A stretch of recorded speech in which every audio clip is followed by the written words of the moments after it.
start. Hey, thanks again, guys. It's really great to talk to you, and I'm really loving your new single, like Thank you so much. Black Lungs and a Broken Heart. Can you tell me a little bit about how it came together? And it's the first single off a new album, right?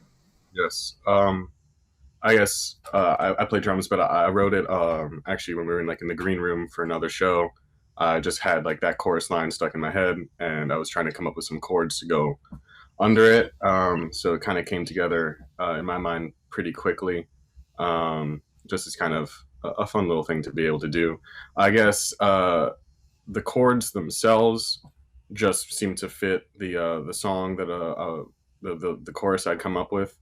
Um, a little bit of inspiration was I had learned like the song "My Friend" and the turnaround section uses some of those chords. "My Friend" by Hendrix, and so I kind of realized that there might have been a little confluence there between those two. But yeah, a few weeks later we just started doing it at practice, and we liked it, and it kind of evolved from there. I know that the bridge section, which was we kind of decided that we would just do whatever came to mind. So that whole section just arose from our conversations over some themes and characters that we have been using as inspiration.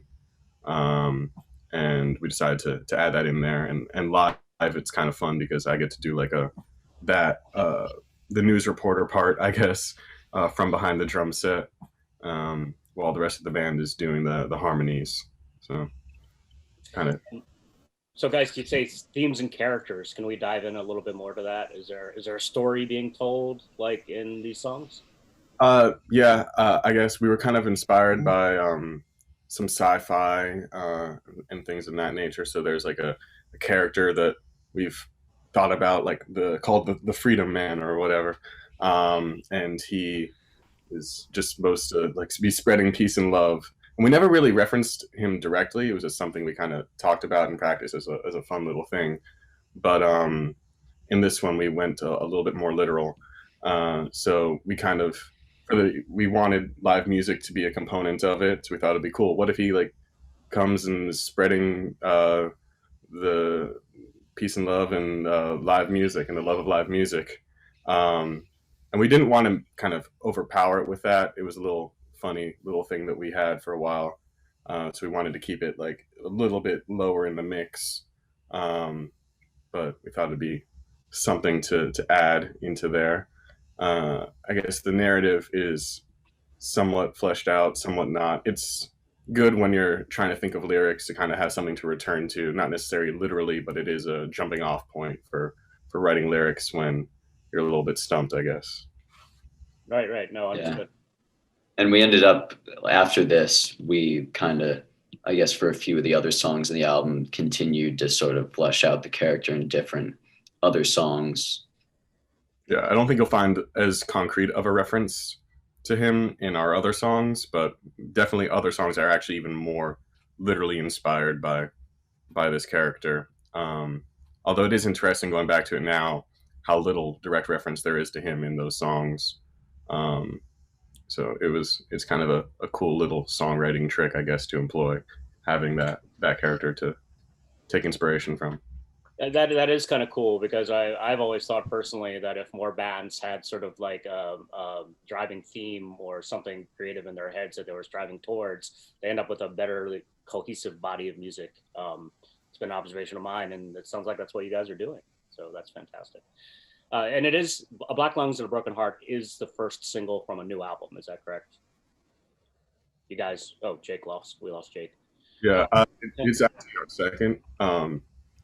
We released what was it, Black Walls last February, and that is going to be on the new album. We recorded that a while back, but definitely in this kind of we hadn't finished the album by then. Now we've finished the album, and it's getting mixed right now. We're on our final revisions, and hopefully we'll be sending them all to master within the next month. So as of this current batch and all the final singles leading up, it is the first. But there is another song that's released that will be on the album. Right. Yeah. And also, I think we consider the album to be like pretty well balanced, but I think Black Lungs is definitely like the driving force to it, at least in my mind. But Great. Yeah. I mean, I almost feel sorry. My Wi-Fi just cut out. I didn't hear what the question was, but yeah, there's almost. I almost feel like each song is kind of so different from one another that there's not really like one that like represents sort of the sound of the whole album, which I think is kind of weird about it. That they're all just very kind of individual from one another in sound. So I guess Black Lungs kind of feels most like what we had done, not what we had done before, but I think what we kind of try to make the center of our sound, but there's kind of every song sort of branches out in a different direction, I guess. Also, I think it has the most fun and kind of Yeah. rhythmic chorus that I know that like at shows we've done, it's kind of something that sticks in people's head just because like they can sing it back or whatever, which has happened a few times when we were at shows when after we had written this song. So it is kind of, I don't know, it's one of our few songs that has a catchy chorus like that, or Yep. hopefully a chorus like that. I think that people can latch onto. Plus, it's got, I think just since it's just like 5 chords straight up throughout the whole song, it kind of has that like sort of punky, garagey kind of feel where it's just like we know what we're playing, so we can just get super into it. And, you know, it's easy to just feel it and have a good time with the song. Yeah. It is probably our simplest composition in the sense that there are very few chords and it sticks to the same chords throughout the whole song, which is it's kind of fun to do at times, yeah, to have something that simple yet hopefully driving. Great. Black Walls, which my apologies, I'd forgotten about that momentarily, is nominated for a Lammy Award for Best Hard Rock Song. You guys are up for Best Hard Rock Group again. So obviously you must be pleased with Black Walls as well and how that came out.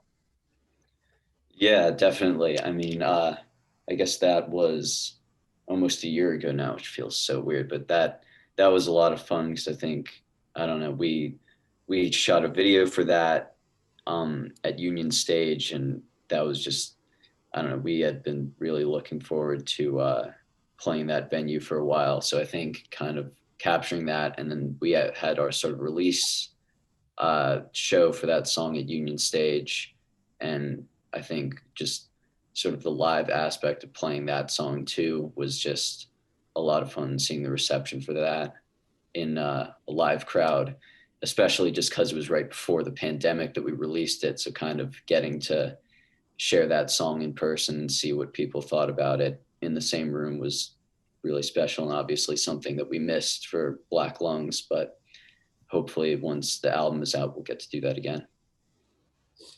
Also, I really like the B-side to that single as well, the cover of Down on the Street by the Stooges. Honestly, like that's one of my most favorite songs to play live, just because it's, I don't know, such a pounding groove to play on the drums. And I'm a huge Stooges fan, so being able to do something kind of honors them, but at the same time it has our own sound. I mean, Josh's vocals on that at times are a little bit, I don't know how he was able to do that, where it almost, to me, when I first heard it, I wasn't in the studio when he recorded that part, at least, I believe. That it's just, I didn't know whether it was an instrument or a human at the time, so kind of, I was psyched about being able to do that and having that be released as well. Yeah, recording that song was so much. We just did Josh's one main vocal line, and then I think we just were like, all right, get back in the booth and just be Iggy Pop, just make a bunch of noises, yell a bunch, and then we were just like, we didn't know you could do this, and it was awesome. We just put it all right, just put that second take on the track, and worked out. I enjoyed that cover, guys. I'm a Stooges Thank fan. You. And I have to, since we're talking about the Stooges, you guys take inspiration from bands like, those guys, The Doors, Led Zeppelin. You're so young. Like, how do you take inspiration from those bands when you guys are as young as you are? No offense.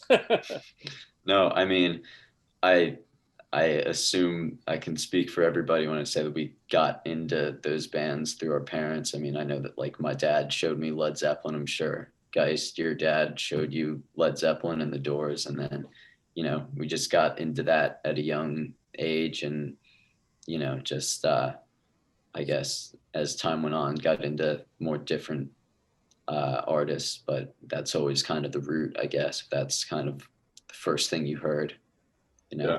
You know, I kind of, my parents are classic rock heads, but I kind of rejected that for a while. I started listening to like AC/DC. So a lot of it for me felt like personal discovery at least, but it was always supported by my parents. They'd be like, oh, you like that? You might want to check this out. And of course, it took a while to like be able to actually accept that. I remember I was into the Doors when my parents said you might like Traffic. And then I was like, that sounds like shit. And then a few months later, I listened to it again, was like, whoa, this is actually amazing. I don't really remember how like the Stooges came into my life. I feel like that was probably a little bit later, like when I was like, you know, maybe 2 years ago or so. But kind of a huge inspiration up until this day. Trying to learn all of raw power right now on the guitar, just to kind of get those riffs ingrained into my being. But yeah, it's kind of a combination. Yeah, our parents, my dad was a guitar player for many years, so music has always been a big part of our household in many ways. So, and also just with like the availability of music these days, it's easy to sort of go down rabbit holes just discovering new artists and stuff. So that has definitely played in our favor as well. Yeah, even though you kind of know that you're like screwing over artists by like just streaming all their stuff, it is kind of amazing that you can just get whatever you want. And I don't know, I think it's pretty awesome to just be able to access all of that stuff all the time. Dive deep into rabbit holes of music. You can just be like, hey, this band recommends this. I'm gonna go check them out, see what other associated recommended acts there are, and just keep on finding out new and cool things. Built off one another in terms of our musical inspirations. Because I remember before, I mean, I'll be frank, a lot of these bands that, you know, Jake and Geist and Josh and Ari listened to before, like I was more into like Crosby, Stills and Nash, the Beatles, slightly more, I guess, not rock in a sense, than like Guns N' Roses, Led Zeppelin, these types of bands. I feel like as we've become more technical in our songs, our inspiration and kind of our baseline has really developed as well. Yeah, like I think we all sort of listen to very different, I mean, you know, we all sort of listen to rock, but I think we all listen to different kinds of artists still. Like Josh listens to a lot of like hip hop and stuff that I don't really listen to, but I'm sure that, you know, that those influences surely like play a part. And even like, I remember like I was just this morning, a few months back, Julio had showed Geist and I this artist, King Tuff, and we didn't know him. And then I realized that he was in a band with Ty Segall, who Geist and I have been listening to. So it's kind of cool seeing how all the different music we listen to sort of reconnects. Right. You know, Jake, I first saw you guys play live 2 years ago. I looked it up before this conversation, and it's hard to believe it was that long ago, but it was. And I had already heard of you. And then I turned up at this sold out show at DC9, and the audience went crazy. You guys were really, really good. Like, I mean, how do you learn to play like that? What has been your musical education as far as being able to play your instruments? Well, I started playing guitar, I guess, I was in kindergarten, so I was like 5, I think I was almost 6. And I started taking lessons in Bethesda, and I guess I had my teacher, Jonah Buchanan. I learned with him for almost 10 years, which is pretty insane to think about. But yeah, I had taken lessons with him. I'm now taking lessons with a new teacher named Chuck Underwood. And I don't know, just trying to learn. I guess with my old guitar teacher, we'd always, and I think this is probably, he was always sort of putting an emphasis on we would always just learn songs. Like I have books and books over there of all, you know, those classic rock artists that we were just going through before and their songs on the guitar. And I feel like that, especially since I was learning pretty young, just to kind of be playing something I was into. Like, I think now I'm learning a lot more about like music theory and things like that. But had I gotten into that when I was, like 8, I don't think I would have been like, whatever, I don't think I would have really been as driven to actually get into it. So I think that was probably like, I remember in like middle school when I like discovered like Slash and Guns N' Roses, I went through like all those songs. I was like, oh, this is so cool. I just want to play all of these. And I think having something that I was really excited about playing definitely helped me a lot, when I was younger, and still today. I mean, I'm trying to get back into that mode of just picking a song that's challenging to me and just kind of learning it bit by bit, and just being excited about it. Clearly, this is something you were born to do. Like, literally, right? Like, wow, that's crazy. You mean your parents decided that you were going to be a guitar player on your behalf? Yeah, I think when I was like, even before, when I was like really, really little, it was like when YouTube had just came out, and I think I was always like going through and watching videos of like the Beatles and Elvis on like when YouTube was new. So I think I was just very young. I was always into, watching like George Harrison play guitar and things like that. So I guess it seemed obvious that, I don't know, that I should start playing, I guess, when I was younger. Something I always wondered, just as an aside, does the band name come from the Allman Brothers song? Do you get that often? Oh, sorry. Yeah. I came up with the name when we were trying to brainstorm band names. And at that point, I didn't know if I actually knew the Allman Brothers song. I think I did actually know like the original. I forget which harmonica player actually did. It wasn't Little Walter. Elmore James, right? No, it was somebody junior. I can actually find it in a second. But at that time, I guess the thesis, I guess, behind it was like our one way out was music. That was the line that I came to with when I mentioned this as an idea for our name to the band, and that's it's kind of been something that's been maybe something that we can hold on to, and we have held on to for the past 3 or 4 years since that's been our name. Right. I have to say too, like, I'm really pleased to see that you guys have been so productive during COVID. I've talked to a lot of people that sort of suffered from writer's block, and I think some of that was related to the idea that, as creative idealists, that they didn't really see a lot of inspiration during this COVID lockdown times, and perfectly understandable. But it always seemed to me that if you were able to kind of use this time in the studio, that might serve a band well. And it sounds exactly like that's what you've done. Yeah, Jake, you can go. Oh, sorry. Yeah, I was just going to say that we were kind of at a really good place right before COVID, where